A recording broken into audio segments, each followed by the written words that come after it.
All right, welcome back to Colbertradio.com. I want to talk to Brooke about what's going on at the Waring Library. And let me tell you something. If you've never been there, it's one of the coolest buildings you've ever been in. If you like old stuff, if you like to go into a room and go like, oh man, there's got to be some really cool stuff lying around this place, that's the Waring Library at the Medical University of South Carolina. Can just anybody come in, or do you have to be a student? No, anybody can come in. Anybody can come into the Waring Library. Oh man, they got really neat stuff in there. A lot of medical artifacts, like old obstetrics, forceps and stuff they used to use. And for all you kinky people out there. All right, so what's going on at the Waring Library? Tell us. In November, I think it's the first Wednesday in November or Thursday, we have every semester, the fall and the spring semester, a special lecture, and I think it's either the Sawyer lecture or the annual lecture. I think it's the Sawyer lecture. And this year's speaker is John Periscandola, and he is from, he was the director of the National Library of Medicine's History of Medicine Division for a number of years. And then he was...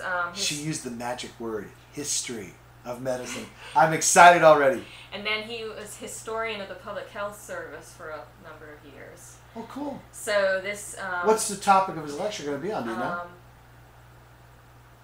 Let me get rid of the title. Sex, Sin, and Science.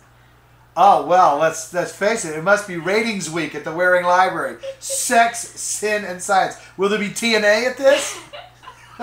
Yes, Dr. Periscandola, or whatever his name is. He's got to show up in the halter top. No, it's about the syphilis and kind of the federal government's public health service. Smile when you say that word, lady. Campaign during the wars to kind of curb, the whole VD epidemics. Oh, I can't wait to bring this to my students. My 8th grade students. No, I can foresee no problem there. You can Hey kids, I went to a lecture on syphilis last night. All right, will I be invited? Yes. Oh, all right. Well, you I'll have come. an open invitation anyway. Well, wonderful. So it's the first you, Wednesday in November. I think so. I'll send you the invitation. I'd love to be there because, you know, I've been to 2 or 3 lectures there. Loved every one of them. There was one in particular that talked about medical response to natural disasters in South Carolina.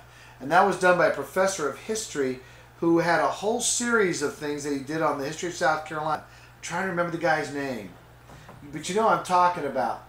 Tall, lanky fella. He did wonderful. He's actually from Mississippi. He's been done wonderful things in South Carolina history. And one of the things I cover in my curriculum is the Great Storm of 1893, and which is an absolutely, I love my state. You know, I love my state. I love being I love being a sandlapper. But that is a shameful part of our history. Now, that's just a shameful part of our history. All those people without any relief out there for 3 weeks before anybody went out there to see if anybody was even still alive out on those sea islands. And you know, the majority of the population on those sea islands would have been African American. So there wasn't any like, oh, well, they're not going to worry about, African Americans, they're not going to worry about that. We got plenty of those. And, that sort of thing. And tomorrow is the anniversary of Hugo.